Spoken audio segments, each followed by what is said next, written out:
Olá, meus amigos, tudo bem com vocês? Bem, vamos dar prosseguimento aqui à nossa série de vídeo, né? Refutando os textos que comprovam a Trindade, especificamente mostrando a figura de Jesus, né? Falando da figura de Jesus, certo? Então, no nosso último vídeo, a gente leu Mateus, explicamos, né? Mateus 28:9 e paramos aqui, olha, Hebreus 1:6.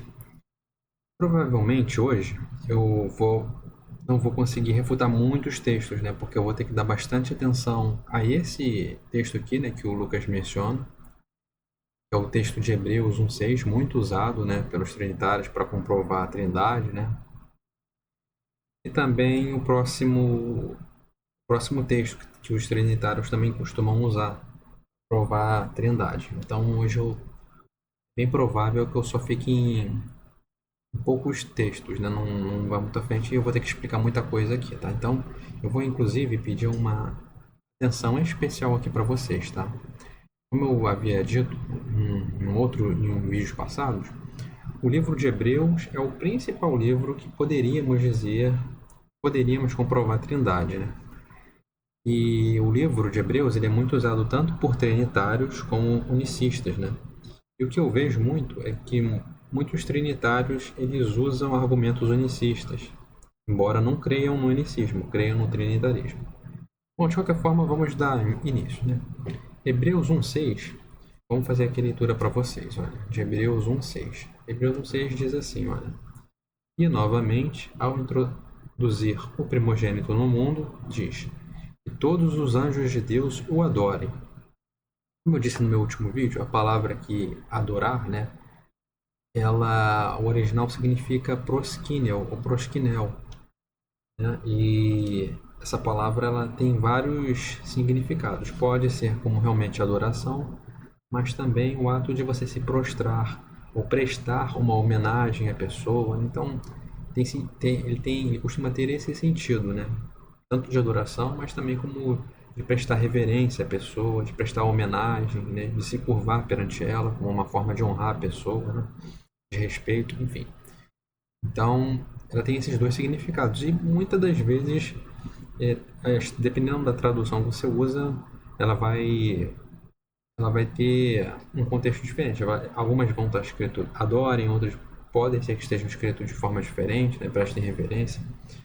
Mas o fato aqui, meus amigos, é que em Hebreus 1:6, eu creio que 99% das Bíblias está como adorar, né? Todos os anjos de Deus o adorem. Então aqui o argumento dos trinitários é basicamente que aqui está falando que é para os anjos adorarem a Jesus, né? Igual eles adoram o Pai, né? Como eles adoram a Deus, então também os anjos adoram a Jesus da mesma forma. Só que não é bem assim, né? Pelo fato disso que eu falei, né? E a palavra aqui ela pode ser revertida como honrar, prestar homenagens. E como eu havia dito, o livro de Hebreus, todo o livro, o capítulo 1, melhor dizendo, mais especificamente, de Hebreus 1, ele faz muitas citações do Antigo Testamento. Eu já mencionei em um vídeo passado, né, alguns vídeos anteriores, uma citação de Hebreus. E lá eu mostrei, né, o livro de Salmos, e aqui eu vou fazer da mesma forma, né? Deixa eu só fazer aqui a leitura rapidamente aqui do meu slide, para mim não me perder, tá? Olha, Hebreus 1:6 está escrito prosquíneo, que também pode ser traduzido por curvar, né? Ou prestar reverência, homenagem, enfim. Mas o texto mencionado em Hebreus pode ser uma referência. Então aqui, ó, quando aqui está falando assim, né? Novamente, ao introduzir o primogênito no mundo, diz. Essa parte aqui ó, é uma citação do Antigo Testamento. Aqui é uma das citações que os pesquisadores, né?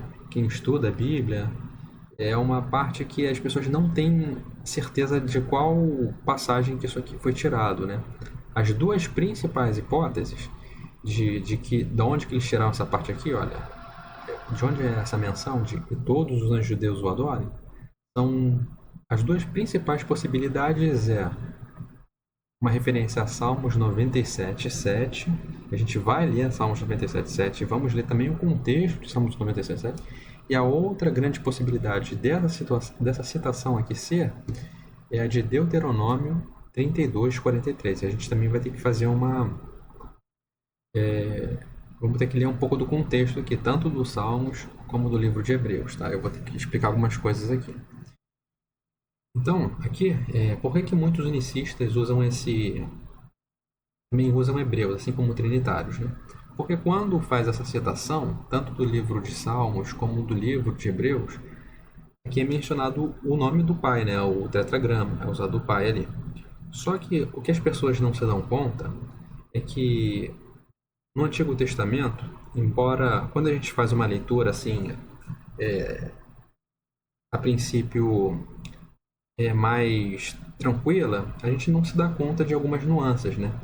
E nos textos, tanto de Salmos como no de Isaías e daqui também o de Salmos e o de Hebreus que eu mencionei, eles apresentam como se fosse uma figura discreta, né? Que as pessoas leem ali e não se apercebem que está ali apresentando mais de um ser, né? O que fica claro e evidente para qualquer um é o Pai, né? É Deus ali falando, né? O Todo-Poderoso. Mas ali também tem algumas figuras assim que elas são discretas, né? Que elas são, usando até um termo do português, né? São sujeitos ocultos, vamos dizer assim, só para facilitar o entendimento aqui. Eu vou mostrar aqui para vocês, né?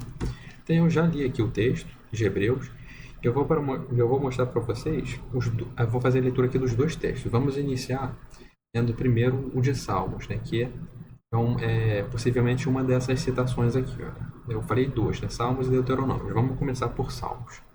Salmos 97:7. Salmos 97:7 diz assim, olha: os escravos de ídolos se envergonham, aqueles que se gabam dos vazios. À sua frente todos os deuses se prostram, né? Então, tem gente que acredita que aquela parte lá de Hebreus 1 que eu mostrei para vocês pode ser essa partezinha aqui final, uma citação disso aqui, olha.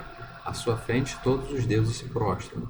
E a gente sabe, né, que deuses, conforme eu já mencionei também, ela pode ser aplicado tanto a criaturas humanas, mas também a criaturas espirituais, né? Não é um título único do Deus Todo-Poderoso, né? Também é usado para humanos, para criaturas espirituais, inclusive até mesmo o Deus desse sistema, né, que é o diabo, Satanás, ele também recebe esse título, né? Deus desse sistema. Muito bem. Então aqui obviamente é o pai falando, olha, a gente pode ler, olha, os escravos. Vamos ler tudo, vamos fazer aqui logo o contexto e eu explico aos poucos, tá?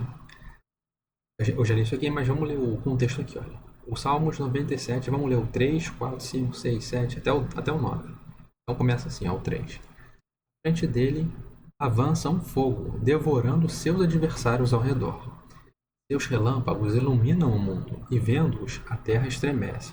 As montanhas se derretem como cera frente a Jeová, frente ao Senhor, a Jeová da terra inteira. O céu proclama a sua justiça, e os povos todos veem a sua glória. Os escravos de ídolos se envergonham, aqueles que se gabam dos vazios.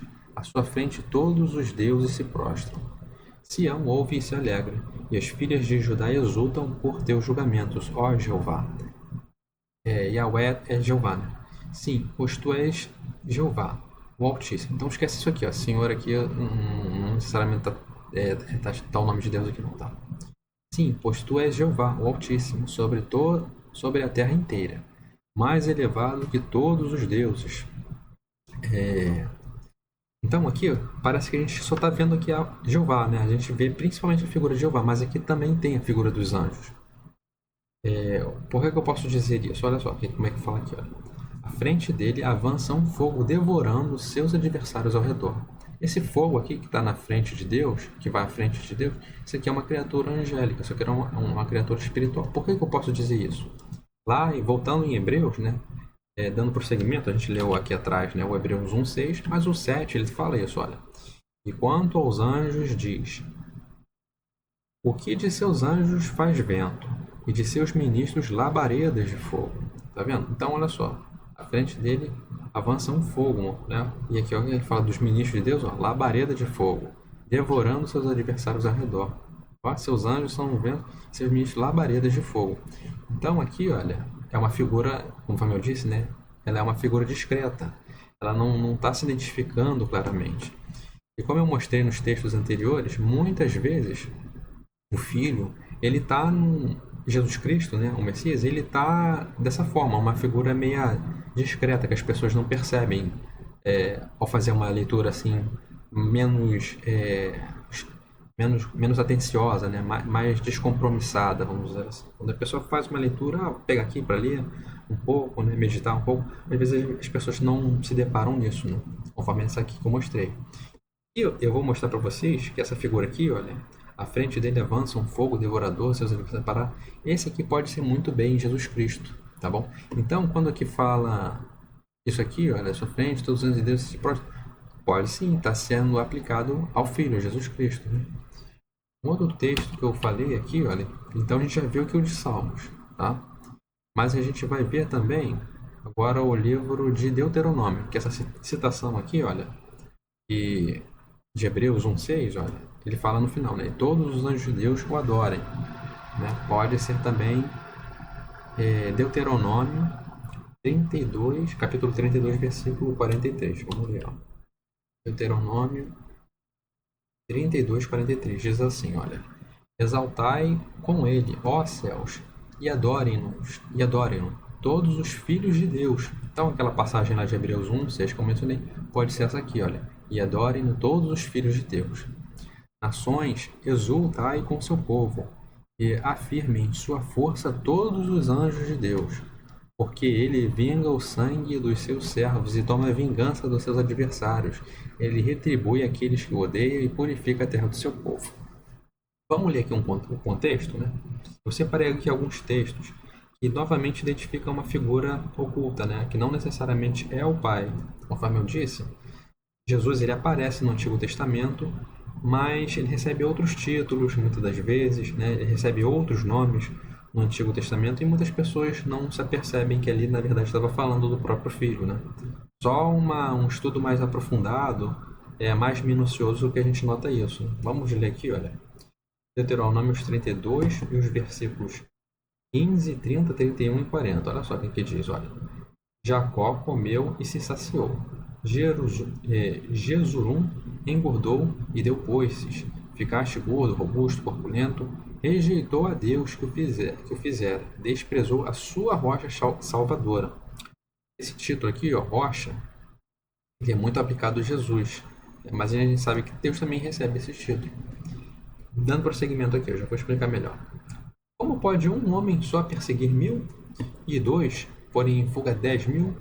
Senão porque sua rocha os vendera e porque Jeová os entregara? Sim, sua rocha não é como a nossa rocha. Nossos inimigos o podem atestar. Sim, eu levanto a mão aos céus e juro, tão verdade como eu vivo eternamente. Então, quem já leu, por exemplo, o livro de Cântico de Salomão, né? Ali tem a figura do pastor, da sunamita, né? E a figura também de Salomão. São três personagens ali. E muitas das vezes é difícil identificar quando que é Salomão e quando que é o namorado da sulamita, né? O pastor. Eu estou fazendo essa analogia porque aqui é a mesma coisa, olha. Por exemplo, muitas pessoas podem dizer que aqui só está falando do pai o tempo inteiro. Mas olha só o que aqui diz o 34:40. Olha. Sim, eu levanto a mão aos céus e juro. Tão verdade como eu vivo eternamente. A pergunta aqui é, Deus, o Pai, a Bíblia diz que ele vive nos céus dos céus, né? Tudo é trabalho das mãos de Deus, né? Claro que a gente sabe que a mão de Deus foi o próprio Jesus ali que Deus usou, né? Mas voltando ao assunto. Então a gente sabe que Deus, ele vive no céu, nos céus, né? Então, como que pode ser, está escrito isso aqui, olha, sim, eu levanto a mão aos céus e juro, tão verdade como eu vivo eternamente. Então aqui, obviamente, quem está falando essas palavras não é o pai, pode ser o filho. Eu vou falar pode ser porque eu vou dar garantias aqui. Da mesma forma aqui, olha, como parece que faz distinção entre a rocha e o Deus. Olha, o versículo 30, olha. Como pode um só homem perseguir 1000 e dois porem em fuga 10.000, senão porque a sua rocha os vendera e porque Jeová os entregara? Sim, a sua rocha não é como a nossa rocha. Nossos inimigos podem atestar. Então, aqui a gente vê, né, nesses versículos que eu separei aqui, parece fazerem distinção entre o Pai e uma outra criatura espiritual Aqui no caso, o próprio Jesus, o Filho, né? E aqui ainda fala isso, né? Olha, exultai com ele, ó céus, adorem-no todos os filhos de Deus. Nações, exultai com o seu povo, e afirmem sua força todos os anjos de Deus. Certo? Então aqui, olha, o que acontece? Talvez se você estiver procurando aí na sua Bíblia, esse salmo, ou esse livro aqui de Deuteronômio, o versículo 32, talvez não esteja completamente diferente do que está aqui, tá? Algumas traduções têm esse texto assim, e a maioria das traduções não tem esse texto, né? E, só colocando esse parênteses para vocês, né? Então, depois vocês podem pesquisar melhor o porquê o porquê que tem assim, né? Por que são poucas Bíblias que tá esse texto aqui, né? Exultai, com ele, ó céus, e adorem todos os filhos de Deus. A maioria das Bíblias aqui está diferente, mas eu não vou entrar nessa seara aqui, eu só quis mostrar para vocês, né? E o que eu também queria chamar a atenção do livro aqui de Deuteronômio, né? Eu queria comparar com 1 aos Coríntios, capítulo 10, do 1 ao 4. Olha só como é que a Bíblia diz, conforme eu estava explicando aqui para vocês, né, que às vezes Jesus Cristo ele aparece no Antigo Testamento, mas de uma forma oculta, né? A gente não percebe que ele está falando do Filho, né? A gente vê claramente ele falando do Pai, mas a gente não vê falando do Filho. E normalmente no Antigo Testamento, normalmente não, 100% das vezes, quando ele fala Deus, o Pai, quando fala de Deus, ali é a figura do Pai exclusivamente, tá? Ele é somente o Pai. Conforme eu já até mostrei para vocês aqui, né? Que os judeus eles sempre adoraram o Pai. O próprio Jesus Cristo falava isso, né? Que os judeus adoram ao Pai. Ele não fala a Trindade, ele não fala um me adoram, ele não se inclui. Ele inclui somente o Pai. Ele fala, os judeus adoram o Pai. Então a Bíblia aqui a Bíblia de Jerusalém, né? Em 1 Coríntios 10, do 1 ao 4, aqui revela, por exemplo, para a gente essa figura que era o Jesus Cristo, que ele estava assim, passando meio que desapercebido, né? Estava meio que de uma forma discreta, né? E só realmente estudando mais a fundo a gente nota isso, olha. 1 Coríntios 10, do 1 ao 4. Olha olha o que está escrito aqui, olha. Não quero que ignoreis, irmãos, que os nossos pais estiveram todos sob a nuvem, todos atravessaram o mar. E na nuvem e no mar, todos foram batizados em Moisés. Todos comeram o mesmo alimento espiritual, e todos beberam a mesma bebida espiritual, pois bebiam de uma rocha, aqui ó, figura da rocha espiritual, que os acompanhava, e essa rocha era Jesus Cristo. Né? Então, aquela nuvem, lembra de Moisés, quando ele abriu o Mar Vermelho? Aqui está falando sobre esse evento, né? O texto que eu acabei de ler para vocês está narrando esse evento, né? Quando Moisés foi até o Egito e livrou o povo, e aí ele abriu o Mar Vermelho com seu cajado, e o povo passou pelo Mar Vermelho, né? Então essa passagem aqui, se vocês quiserem estudar um pouco mais calma, vocês vão ver que quando Deus fazia isso, né, abriu o Mar Vermelho, fez todos aqueles eventos, Deus ele enviou um anjo, que aqui a gente vê que é o Jesus Cristo, né, aqui, né, que de dia ele era como se fosse um redemoinho, né, um furacão, né, que guiava o povo, e à noite, quando estava tudo escuro, esse redemoinho, esse furacão, ele virava chamas, né, semelhante ao que a gente leu aqui, né, seus anjos de vento, seus ministros, labaredas de fogo, era como se fosse uma labareda de fogo, né, que guiava o povo à noite, e de dia essa chama, né, esse redemoinho de fogo, vamos dizer assim, ele virava um redemoinho de vento, né. E aqui a gente sabe que era o próprio Jesus Cristo, né? Quando ele tinha um título um pouco inferior do que ele tem hoje, né? Depois de que ele se sacrificou, ele tinha um título um pouco menor, né? O livro de Hebreus, conforme eu já mencionei aqui para vocês, muito bem, ele é um livro que é para mostrar que Jesus ele é maior do que os anjos, né? Embora Jesus Cristo é possível que ele tivesse um cargo semelhante ao de anjo, né? Mas maior do que os dos anjos. Isso aqui é para deixar não ter dúvida, né? Que Jesus Cristo ele é bem maior do que os anjos, entendeu? Ele recebeu um título, uma honra, um nome muito maior do que o que ele tinha anterior e muito maior do que os anjos. Embora o cargo dele já era maior do que os dos anjos. Né? E outra coisa, meus amigos, o livro de Hebreus 1:6, ele também tem um cumprimento aqui, olha, a gente também pode usar, que é um texto que faz analogia ao de Hebreus 1:6, esse aqui, olha, o livro de Filipenses 2:10.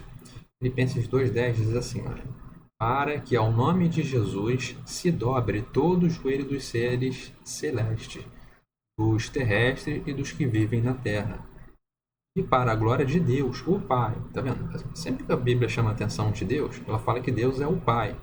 Toda língua confessa. Jesus é Senhor, né? Jesus, Deus colocou ele num patamar muito acima, né, de qualquer um outro. E o interessante aqui, olha, que aqui fala claramente dessa forma. Todo joelho se dobra. Aqui, eu creio que a tradução, não me recordo, tá? Peço desculpa. Mas a tradução aqui não eu acho que não é prosquíneo, né? Dobrar todos os joelhos. Então, a maioria das Bíblias aqui não está como adorar, né? Está como, de fato, dobrar os joelhos. Então é isso. O livro aqui de Hebreus, embora ele mencione um texto do Antigo Testamento, né? E é possível que esteja dizendo realmente adorar, mas pode ser também invertido como se curvar, né?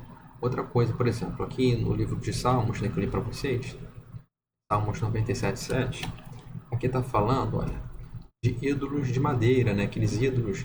Então, será que aqueles ídolos poderiam adorar a Deus, né? Pai, então por isso que muita gente acredita também que aqui pode ser a tradução aqui certa, prestar homenagem, né?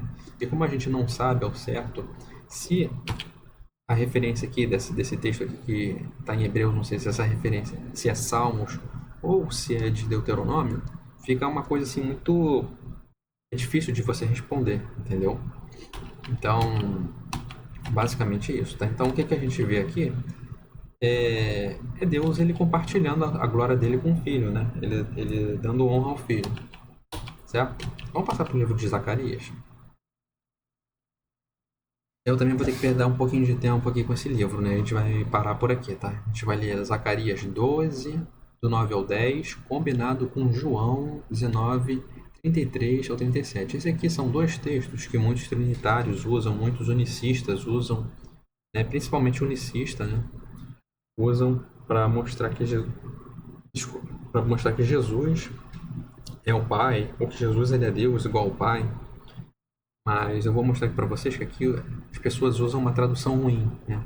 E os tradutores fazem de propósito para levar essa doutrina, né? Levar esse entendimento errôneo, no meu ponto de vista, né? Para as pessoas.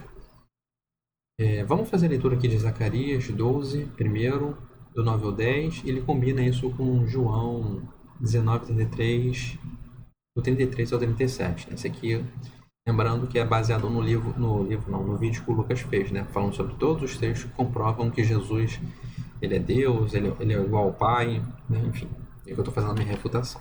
Vamos lá. Zacarias 12, do 9 ao 10. Olha, o que eu fiz aqui? Eu separei aqui, meus amigos, só para explicar para vocês, três traduções diferentes. Aqui tem a Almeida, revisada corrigida. Aqui tem a Bíblia de Jerusalém, que eu acho uma excelente tradução, acho muito boa mesmo, uma das minhas traduções favoritas. E é por isso que eu cito tanto ela nos meus vídeos, né? E tem também a tradução Almeida recebida, tá bom?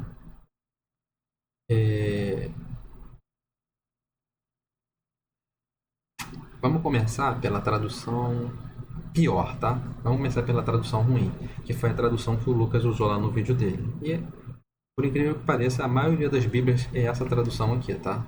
É essa Almeida aqui. E tá assim, olha. E acontecerá naquele dia que procurarei destruir todas as nações que vieram contra Jerusalém, e sobre a casa de Davi e sobre os habitantes de Jerusalém. Derramarei o espírito de graça e de súplicas, e olharão para mim a quem transpassaram, e plantearão como quem planteia por um unigênito, e chorarão amargamente por ele, como se chora amargamente pelo primogênito. Então, qual que é o raciocínio aqui que os trinitários e unicistas usam? Aqui quem está falando é Jeová, aqui está o nome de Deus. Tá? Se vocês lerem o contexto, vocês vão ver que em Zacarias, o capítulo 12, é o Jeová falando, é o Pai falando. Então, aqui esse é um texto muito mais unicista do que trinitário, tá? Porque aqui é o Pai falando, né? Jeová falando, e aqui parece que ele fala assim, né? E olharão para mim a quem transpassaram, né? Então, peraí, olharão para mim a quem transpassaram. A gente lembra que quem foi transpassado, né, por uma lança, né, quando estava no madeiro, né, ou na cruz, quem crê que seja cruz, eles creem que foi Jesus, de fato. Jesus é que foi atravessado, né? Só que essa aqui é uma tradução muito ruim, e eu vou evidenciar isso para vocês. Olha só como é que tá, por exemplo, aqui, ó. Para mim, essa aqui é uma tradução, é a forma correta de se traduzir esse texto é essa aqui. Eu vou ler essa aqui para vocês, tá? Que é a Almeida Recebida. E eu vou ler uma versão intermediária que também é muito boa, que é uma Bíblia Católica, que é a Bíblia de Jerusalém. Vamos ler agora aqui essa tradução aqui, olha, Almeida Recebida. Aí vocês vão ver uma coisa interessante, ó. E naquele dia trarei... Ó, vou ler aqui para vocês. Naquele dia tratarei de destruir todas as nações que vieram contra Jerusalém. Mas sobre a casa de Davi e sobre os habitantes de Jerusalém derramarei o espírito de graça e de súplicas, e olharão para aquele a quem transpassaram. E plantearão como quem planteia por seu filho único, e chorarão amargamente por ele, como se chora pelo primogênito. Então, vocês viram que essa tradução aqui está completamente diferente nesse trecho aqui, olha. Aqui fala assim, olha, eu vou comparar uma com a outra, tá? Ó, e espírito de graça e súplica, e olharão para aquele que transpassaram. Aqui, a tradução que o Lucas usou lá no vídeo dele, e que provavelmente a sua tradução também está assim, está falando assim, olha, e olharão para mim, a quem transpassaram.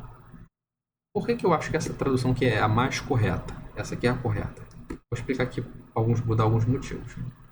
Olha só como é que está escrito aqui, olha. Derramarei o espírito de graça e de súplicas, e olharão para mim. Essa aqui para mim é a tradução ruim, tá?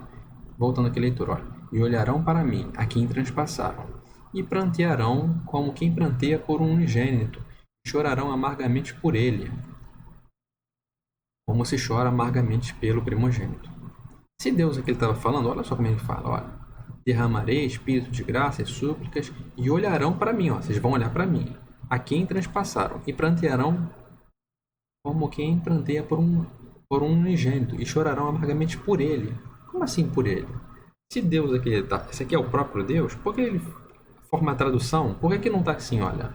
E olharão para mim, a quem transpassaram, e plantearão por mim, como quem planteia por um unigênito, e chorarão amargamente por mim, como se chora amargamente pelo primogênito. Mas está fazendo divisão, né?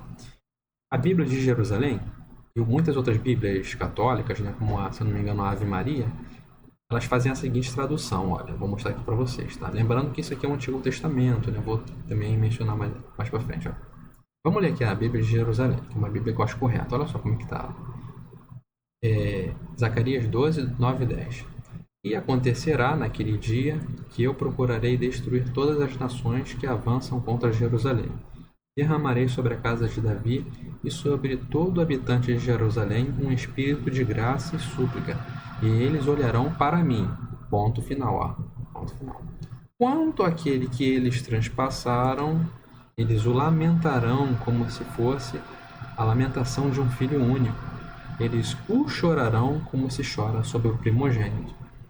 Então, aqui, meus amigos, aqui não tem dúvida. Aqui a tradução melhor é essa daqui, essa forma aqui, olha. Olharão para aquele que transpassaram, ou essa tradução aqui de Jerusalém, né? E olharão para mim, ponto. Quanto àquele que eles transpassaram, eles o lamentarão. E por que a gente pode falar, eu vou ter aqui um slide, né? Por que a gente pode falar que essa tradução é a melhor? Porque mais para frente, no livro de João, capítulo 19, 33, que a gente também vai ler, João ele menciona Zacarias 12, 9 e 10, né? Porque quando essa profecia de Zacarias aqui se cumpriu em Jesus, ele lembrou. E ele falou, olha, essa profecia aqui lá de Zacarias se cumpriu em Jesus. E ele cita, o próprio Zacarias, ele recita, né? Zacarias 12, 9 e 10. Vamos ler João para vocês verem o que eu estou explicando, olha. João 19, do 33 ao 37. E vejam como que o Zacarias ele mencionou, olha. Mas vindo a Jesus, e vendo-o já morto, não lhe quebraram as pernas. Contudo, um dos soldados lhe furou o lado com uma lança, e logo saiu sangue e água. E aquele que o viu testificou, e seu testemunho é verdadeiro, e sabe que é verdade o que diz, para que também vós o creiais. Porque isto aconteceu para que se cumprisse as escrituras que diz, olha, nenhum dos seus ossos será quebrado. Isso aqui, se não me engano, é um Salmos, tá? Se cumpriu em Jesus. E a passagem que a gente acabou de ler de Zacarias também se cumpriu nele, olha. Outra vez diz as escrituras, verão aquele que transpassaram. Olha só como é que João, o livro de João menciona o Antigo Testamento. Verão aquele. Peraí, no Antigo Testamento, se a tradução correta é essa primeira aqui, ó, que é a tradução ruim, aqui tá olharão para mim. Mas quando João ele vai mencionar, ele não fala olharão para mim, ele fala verão aquele. Então a melhor tradução, obviamente, ou é a Bíblia de Jerusalém, quanto àquele que eles transpassaram, conforme eu estou apontando aqui, ou essa outra tradução aqui também, que é uma recebida, né? Uma recebida, que fala, ó, e olharão para aquele. Então não tem dúvida sobre isso. Mas se você ainda assim tem dúvida, falando, não, aqui é o próprio Pai, ele está falando sim que é Jesus, aqui é Jesus e ponto final, eu não quero saber. Então se você quer ir por esse argumento, de que Jesus é o Pai, né, um argumento muito mais unicista do que trinitário, você quer? Então você também vai ter que admitir que nós, né, o povo de Deus, né, nós a quem Deus aprova e adoramos a Deus, então nós também somos Deus. Sim, nós também somos Deus, se você ir por esse linha de raciocínio. Olha só o que diz Zacarias 2:8. Né? A gente leu Zacarias, né, aqui 12:9, mas olha só como é que Zacarias 2:8 também fala, também engloba a gente. Olha, aqui é o Jeová falando, né, o Pai falando. Ó. Porque assim diz o Senhor, né? O Senhor é o Jeová. Né? Porque assim diz Jeová dos exércitos. Depois da glória, ele me enviou às nações que vos despojaram, porque aquele que toca em vós, toca na menina do meu olho. Então quem toca na gente, né, as nações ou povos que maltratam o povo de Deus, né, na época, claro, os judeus, era como que tocava no olho de Deus. Então você vai ter que admitir que seres humanos também são Deus, né? Então, obviamente você vai, eu estou usando essa linha de raciocínio, mas eu não concordo com ela. Eu concordo que Deus estava falando, olha, quem tocar neles é como se estivesse tocando no meu olho, né? Menina do meu olho significa o globo ocular, né? Enfim. Então, basicamente é isso. Aqui a tradução só pode ser essa. Eu ainda concluo aqui para vocês, olha, quem quiser se aprofundar mais nas línguas originárias, eu peguei esse texto aqui, né, de uma conversa que eu tive com um amigo a respeito de Zacarias, né? E ele falou o seguinte, olha, tá escrito o seguinte aqui, ó. A melhor tradução é olharão para aquele e não olharão para mim, conforme a gente já mencionou aqui, né? Continuando a leitura aqui do meu slide, olha, que eu coloquei. Como infelizmente a maioria das Bíblias erroneamente trazem, né? A maioria das Bíblias, conforme eu falei para vocês, colocam e olharão para mim. Essa aqui é ruim, né? Essa tradução é ruim. Mas tem algumas traduções que invertem corretamente. Vamos continuar aqui a leitura. Pois no original, o hebraico, as palavras são aqui está escritas aqui, né? Que significa uma expressão que denota movimento ou direção. Em direção. Que tem como definição, aqui são as definições de El, ó, para, em direção. E a cher, é uma partícula de relação. É um link de conexão ou de conjunção. Advérbio que tem como definição quem, qual, aquilo. Aí a conversa aqui, né? Veja, irmão, que no original não está mim, como erroneamente a maioria das versões da Bíblia trazem. E nem só as versões, aqui tem a Bíblia dos Testemunhos de Jeová, né? Bíblia JW, e uma outra versão aqui, a nova versão transformadora, né? Entre outras, foram felizes, né? Eu gosto de mencionar uma outra ali também, pois elas traduzem de maneira correta, fiel ao texto original hebraico, esse versículo. Derramarei sobre a casa de Davi, sobre os habitantes de Jerusalém, aqui está a passagem, né? Olharão para aquele, né? Aquele quem, obviamente, olharão para Jesus Cristo, né? E não o próprio Pai, não o próprio Deus Altíssimo. Esse seria um argumento, se ali é Jeová falando, né? O próprio Pai falando, então seria um argumento unicista, né? Embora os trinitários também costumam usar, né? Existe algumas doutrinas, vertentes trinitárias, que diz que Deus, o Jeová, ele também é um anjo, ele é mais de um anjo. Então Jeová ele é anjo, Jeová ele é filho, ele é Espírito Santo, enfim. Eu eventualmente vou combater esse raciocínio aqui, mas numa outra série de vídeos, em um outro momento, uma outra ocasião, tá? Então, meus amigos, a gente vai parar por aqui, tá? Vimos os livros de Zacarias, combinado com João. e inicialmente lá o de Hebreus 1:6, tá bom? Para não ficar muito longo, a gente vai parar por aqui e na nossa próxima série de vídeos a gente lê Isaías combinado com Pedro, tá bom? Espero que vocês tenham gostado. Perdão, aqui é a minha leitura que às vezes é sofrível, né? Já tá um pouco tarde aqui, eu fico meio cansado. E se eu não conseguir explicar bem, né? Mas eu tô dando o meu melhor, tá bom? Um grande abraço para todos, até uma próxima.